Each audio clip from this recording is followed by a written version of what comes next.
एक वर्ष बितेको छ यो नयाँ नेतृत्व उद्योग वाणिज्य महासंघमा आइसकेपछि अत्यन्तै चुनौतीपूर्ण समयमा हामीले नेतृत्व सम्हालेका थियौँ किनभने नेपालको अर्थतन्त्रमा यति ठुलो चुनौती पहिला कहिले पनि आएको थिएन। कोभिडले एकदमै सङ्कुचित बनाएको अर्थतन्त्रको समयमा हामीले नेतृत्व लिएका थियौँ र सबैभन्दा पहिला हामी नेतृत्वमा आइसकेपछि हाम्रो चुनौती के थियो भने कसरी यो कोभिडको जुन प्रभाव छ त्यसलाई हामी न्यूनीकरण गर्न सक्छौँ, कसरी अर्थतन्त्रलाई चाँडै तङ्ग्रनको लागि हामी सहकार्य गर्न सक्छौँ। त्यही अनुसारले हामीले सरकार र सँग सहकार्य गर्यौँ र हामीले आफ्नो सुझावहरू दियौँ। खास गरेर मौद्रिक नीतिमा हाम्रो सुझावहरूलाई एकदमै गम्भीरतापूर्वक लियो। हामीले मौद्रिक नीतिमा दिएको सुझावले नै यो जुन ब्याङ्कको ब्याज दर घट्न सफल भयो र त्यसपछि हामीले जुन कर्जाहरूलाई रिफाइनान्स र रिस्ट्रक्चरिङहरू गर्नको लागि हामीले त्यो सफल भयौँ र रिफाइनान्सले गर्दाखेरि ब्याङ्कमा लिक्विडिटी एकदमै फ्लस भयो र त्यसले गर्दाखेरि ब्याज दरहरू पनि क्रमशः घटेको हामीले सबैले अनुभव गरेका थियौँ र त्यो घटेको ब्याज दरले अर्थतन्त्र चाँडै तङ्ग्रन सफल पनि भयो। अहिले खास गरेर 3-4वटा क्षेत्र छोड्ने हो भने धेरैजसो क्षेत्र पुनः कोभिडभन्दा पहिलाको स्थितिमा आइसकेको छ। त्यो 3-4वटा क्षेत्र अब एउटा त पर्यटन र पर्यटनसँग जोडिएको सम्पूर्ण इकोसिस्टम यो क्षेत्रलाई अझ पनि रिभाइभ गर्नको लागि चुनौती रहेको छ। त्यस्तै गरेर एन्टरटेनमेन्ट या मनोरञ्जनसँग जोडिएका उद्योगहरू त्यो पनि अहिले पनि सङ्कुचित अवस्थामा रहेका छन्। साना र मझौला उद्योगिक व्यवसायहरू अहिले पनि ठुलो समस्यामा रहेका छन्। उनीहरूलाई अझ बढी सहायताको अहिले आवश्यकता देखेको छु मैले। र त्यसबाहेक जुन ब्याङ्कको अहिले तरलता फेरि अभाव हुन थालिसकेको छ र त्यसले गर्दाखेरि ब्याज दर एकदमै बढी भइसकेको छ। यो चुनौतीहरूलाई अहिले पनि हामीले समाधान गर्न बाँकी नै छ, तर समग्रमा अर्थतन्त्र हाम्रो ट्र्याकमा आइसकेको जस्तो मलाई लाग्छ। यो हाम्रो नेतृत्वमा आइसकेपछिको पहिलो प्रयास यो नै रहेको थियो जसलाई हामीले सफलताको रूपमा लिन सक्छौँ। त्यसपछि हामीले एउटा भिजन पेपर लिएर आयौँ। हामीले के चाहेका थियौँ भने कसरी विभिन्न वस्तुगत संस्था या विभिन्न जिल्ला नगर या विभिन्न संस्थाहरूबाट हुने जुन सुझावहरूलाई हामीले लक्ष्य एउटा भए तापनि त्यसको उपायहरू चाहिँ फरक देखेका थियौँ।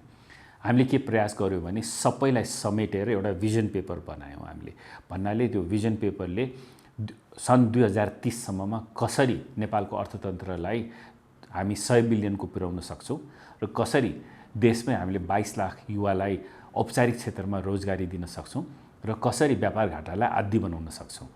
यो सबै राखेर हामीले एउटा भिजन पेपर बनायौँ र सम्पूर्ण वस्तुगत संस्था, जिल्ला नगर, साना मझौला उद्योगिक व्यवसाय र ठुला व्यवसायहरू सबैको सल्लाह सुझावहरू समेटेर हामीले अब यो भिजनलाई अचिभ गर्नको लागि यो भिजनलाई प्राप्ति गर्नको लागि के गर्नुपर्छ, यसको प्राथमिकता के हुनुपर्छ, यो हामीले प्राथमिकता बनायौँ र त्यो प्राथमिकता हामीले विभिन्न समितिहरूमा छलफल पनि गऱ्यौँ र त्यो छलफल गरिसकेपछि सबै समिति र फोरमहरूले यही भिजन पेपरको आधारमा आफ्नो कामहरू पनि सुरु गरे र त्यो आधारमा हामीले आफ्नो सल्लाह सुझावहरू बजेटमा पनि दियौँ।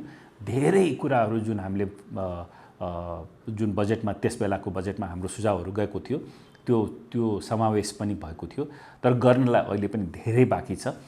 यो भिजन पेपरमा हामीले अचिभ गर्नुपर्ने अहिले पनि धेरै बाँकी छ, तर समग्रमा यसले एउटा डाइरेक्सन चाहिँ दिएको थियो।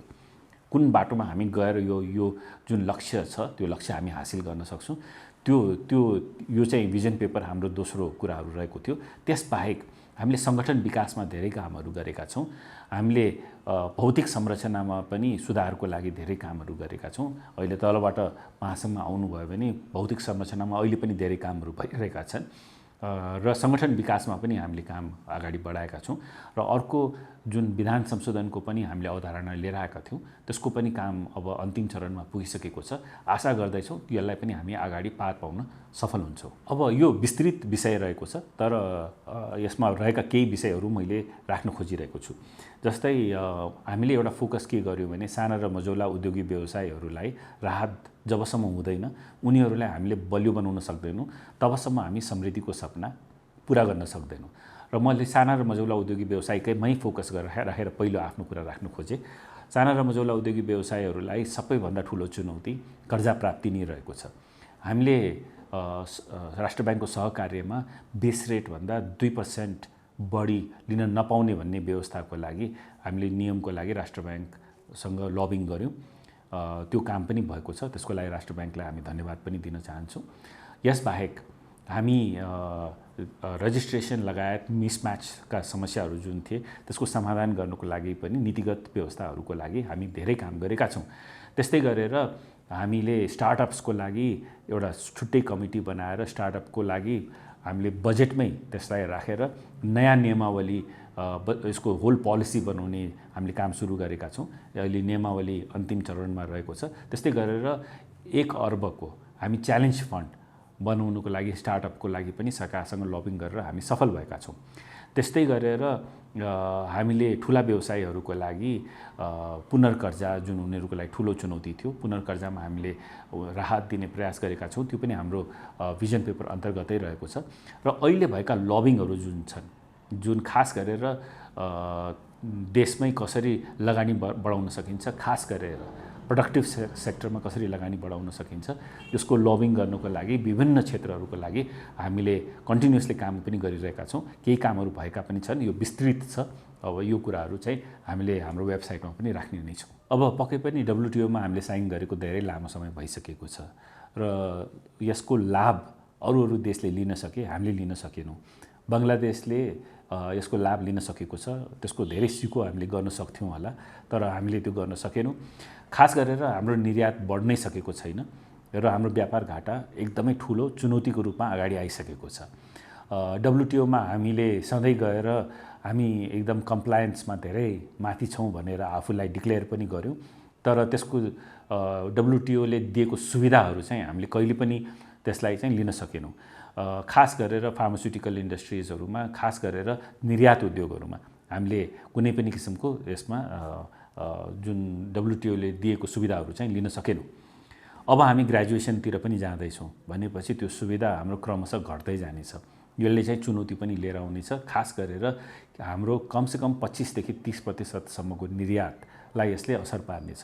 यसको लागि अब हामीले उचित व्यवस्था पनि गर्न आवश्यक छ। त्यसको लागि प्रपर लबिङ पनि गर्न आवश्यक छ।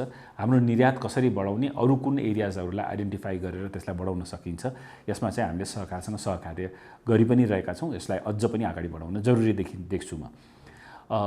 तर देशमा व्यापार घाटा बढ्नुको मुख्य जुन रिजन रहेको छ, त्यो रिजन के हो भने हामीका व्यापार व्यवसायको कस्ट अफ डुइङ बिजनेस एकदमै बढी भएको छ। कस्ट अफ डुइङ बिजनेस जबसम्म घट्दैन तबसम्म हाम्रो व्यापार व्यवसायको जुन व्यापारको घाटा छ त्यो चाहिँ कम हुँदैन। कस्ट अफ डुइङ बिजनेसमा म केही उदाहरणहरू दिन खोजेँ। अब जस्तै ब्याज दरको कुरा गरौँ, अरू देश जसमा जब जुन प्रोडक्ट इन्डस्ट्रीले बढी रोजगारी सृजना गरेको छ या बढी भ्यालु एडिसन गरेको छ, त्यस्ता उद्योगहरूलाई राज्यले पनि सब्सिडाइज गरेको हुन्छ इन्ट्रेस्ट, र कुनै न कुनै तरिकाले एडभान्टेज क्रिएट गरेको हुन्छ। अर्को मैले उदाहरण दिन खोजेँ, जस्तै उदाहरणको लागि बिजुली। हामी ऊर्जाको कुरा गर्दैछौँ। अब ऊर्जा सरप्लस भइसक्यो, तर हामीले उद्योगलाई सस्तोमा दिनुको सट्टा त्यही प्राइसमा हामीले निर्यात गर्न खोजिरहेका छौँ। हामीले देशकै उद्योगलाई हामीले सस्तोमा बिजुली दिने हो भने धेरै रोजगारी सृजना गर्न सकिन्थ्यो होला, धेरै भ्यालु एडिसन गर्न सकिन्थ्यो होला।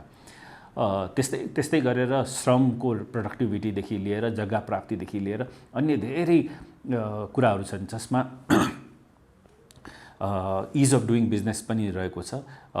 धेरै ब्युरोक्रेटिक हर्डल्सहरू छन्, त्यसको लागि हामीले काम पनि गरिरहेका छौँ। भिजन पेपरमा त्यो कुराहरू पनि रहेका छन्। यो सबै कुराहरूलाई हामीले समाधान गर्न सक्यौँ भने मात्रै हाम्रो व्यापार घाटा कम हुनसक्छ र देशमै उत्पादन बढ्न सक्छ। किनभने हामी कहाँ उत्पादन गरेर हामी कम्पिटिटिभ हुन सकेनौँ भने ग्राहकलाई मात्रै देशमा मात्रै बनेको छ तर तपाईँ महँगो किनिदिनुहोस्, तपाईँ कम गुणस्तरीय किनिदिनुहोस् भन्ने अहिले सफल हुन सक्दैन।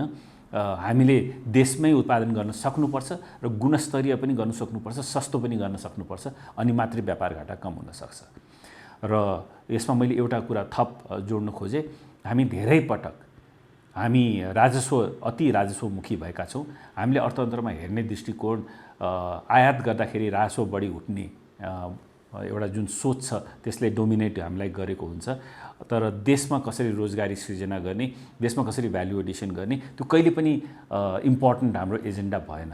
यो जबसम्म इम्पोर्टेन्ट हुँदैन तबसम्म व्यापार घाटा कम हुन सक्दैन। अब एकातिर कोभिडको हामीले महामारी अलिकति कम हुन लागेको भनेर अलिकति सन्तोष पनि गरेका थियौँ, तर त्यसपछि फेरि अब ओमिक्रोन आएर फेरि नयाँ यसले एउटा आयाम थपेको छ। अब हुन त ट्राभल रिस्ट्रिक्सन्सहरू सिसिएमसीले गरि पनि सकेको छ, तर तापनि हामी सबैजना यसबाट सावधान हुन जरुरी छ। अहिले पनि मास्कको प्रयोग र सोशल डिस्टेन्सिङ गर्न एकदमै जरुरी छ र खोप, खास गरेर खोपले यसको प्रभावलाई न्यूनीकरण गर्न सक्छ र खोपको लागि नेपाल सरकारले एउटा उदाहरणीय काम पनि गरेको छ। तर हामी सबैले खोप लिन जरुरी छ, आवश्यक छ जस्तो लाग्छ। अब एमसिसीको जहाँसम्म कुरा गर्ने हो भने अहिले देशको एउटा ठुलो चुनौतीको रूपमा घट्दो शोधानान्तर रहेको छ। हाम्रो ब्यालेन्स अफ पेमेन्ट घट्दै गएको छ। यो एउटा एकदमै चिन्ताको विषय रहेको छ। विदेशी लगानी आउन सकेको छैन र विदेशी लगानी नआउँदाखेरि, खास गरेर विदेशी एड्सहरू पनि नआउँदाखेरि यो स्थिति चाहिँ झन गम्भीर हुँदै गइरहेको छ। एमसिसी एउटा नेपालमा अहिलेसम्मको एडेड प्रोजेक्टमा सबैभन्दा ठुलो रहेको छ। झन्डै 6000 करोडको प्रोजेक्ट रहेको छ र यो प्रोजेक्टले हामीले चाहेको अहिले सबैभन्दा ठुलो चुनौती जुन हाम्रो एक्सेस एनर्जी छ त्यसलाई चाहिँ व्यवस्थापन गर्न सकिन्छ। हामीले हावामा बिजुली फालिरहेका छौँ, तर हामीले एमसिसीको लागि सानो मन गरिरहेका छौँ या सङ्कुचित सोचबाट हेरिरहेका छौँ। मलाई लाग्छ हामी अति राष्ट्रवादको सोचबाट बाहिर निस्कनुपर्छ र हामी आफ्नो राज्यको समृद्धिभन्दा ठुलो मलाई लाग्छ कुनै नैतिकता हुँदैन, योभन्दा ठुलो कुरा केही हुँदैन र राज्यको समृद्धिको लागि एमसिसीले एउटा ठुलो रोल खेल्नेछ र त्यसैले गर्दाखेरि यो एमसिसीको लागि सम्पूर्ण निजी क्षेत्र, उद्योग वाणिज्य महासङ्घ मात्रै नभइकन सम्पूर्ण निजी क्षेत्रले यो आउनुपर्छ भन्ने हामीले धारणा राखेका छौँ। हामीले नारा लिएका छौँ, सम्मानित निजी क्षेत्र, समृद्ध नेपाल। र निजी क्षेत्रलाई जबसम्म सम्मान गरिँदैन, तबसम्म लगानी बढ्दैन, तबसम्म देशमा रोजगारी सृजना हुन सक्दैन र देशको आर्थिक उन्नति हुन सक्दैन। र यो आधारमा कानुन परिवर्तन हुनुपर्छ भन्ने कुराहरू राखेको छ। पक्कै पनि अस्थिर सरकारले यस्ता कानुनहरू परिवर्तनको लागि ढिलाइ भइरहेको छ र कुनै पनि दीर्घकालीन लगानीकर्ताले अस्थिर स्थितिमा लगानी गर्दैन। अलिकति वेट एन्ड सी भनेर उसले रोक्छ। स्थिर सरकार आइसकेपछि मात्रै लगानी गर्ने भनेर सोचमा जान्छ र त्यसले गर्दाखेरि देशमा जुन लगानी हुनुपर्ने छ त्यो चाहिँ भइरहेको स्थिर सरकार नहुँदाखेरि नभएको जस्तो देखिएको छ। पक्कै पनि अब मैले जसरी भने स्थिर सरकार चाहिएको छ। स्थिर सरकारले आएपछि मात्रै नीतिगत सुधारहरू हुन सक्छन् र नीतिगत सुधार भएन भने लगानी बढ्दैन र त्यो आधारमा निजी क्षेत्र पक्कै पनि चिन्तित छ। हामी चाहन्छौँ स्थिर सरकार चाँडै आओस्। हामी चाहन्छौँ निजी क्षेत्रको जुन नीतिगत सुधारका एजेन्डाहरू छन् त्यसलाई चाहिँ प्राथमिकताको साथ त्यसलाई एड्रेस गरियोस्। पक्कै पनि एउटा चुनौती के रहेको छ भने हरेक वर्ष 7-8 लाख युवाहरू जब मार्केटमा आउँछन्, त्यति नै विदेशी नै पनि छन्। अर्को एउटा चिन्ताको विषय के छ भने हाम्रो विदेशी कामदारहरू पनि त्यतिकै नेपालमा आइरहेका छन्। यो चाहिँ एउटा ट्यालेन्टको मिसम्याच पनि हो जस्तो मलाई लाग्छ।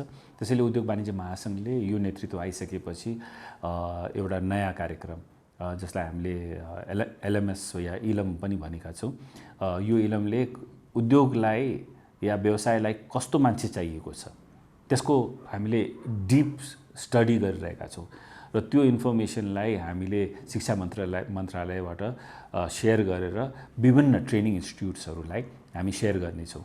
यो अहिलेसम्म हामीले गरेको एउटा महत्त्वपूर्ण कार्यक्रममध्ये एक हो। त्यसले जुन यो मिसम्याच गरेर जुन विदेशी कामदारहरूलाई हामीले नेपालमै रोजगारी दिनुपर्ने बाध्यता रहेको छ, किनभने हामीका त्यो सिपको कमी छ, सर्टन सिपको कमी छ, त्यो ग्यापलाई चाहिँ ब्रिज गर्न सकिन्छ जस्तो मलाई लाग्छ। अब 1 वर्षको योजना हाम्रो पक्कै पनि यो कोभिडको सिचुएसन हट्यो भने हामी कसरी लगानीलाई आकर्षित गर्न सकिन्छ, कसरी दीर्घकालीन लगानी देशमा भित्र्याउन सकिन्छ भन्ने नै हाम्रो मुख्य एजेन्डा रहेको छ। यसको लागि भिजन पेपर अनुसारले नै कस्ट अफ डुइङ बिजनेस कसरी घटाउन सकिन्छ, इज अफ डुइङ बिजनेस कसरी बढाउन सकिन्छ, यो आधारमा हामीले कामहरू अगाडि बढाउने नै छौँ। हाम्रो भिजन पेपरले हाम्रो डाइरेक्सनलाई चाहिँ एकदम क्लियरली डिफाइन गरेको छ। हामी त्यही डाइरेक्सनमा अगाडि बढ्ने नै छौँ र त्यसबाहेक हाम्रो सङ्गठन विकास र भौतिक संरचना पनि सुधार गर्ने कामहरू भइरहेका छन्, त्यसलाई हामी सम्पन्न गर्नेछौँ।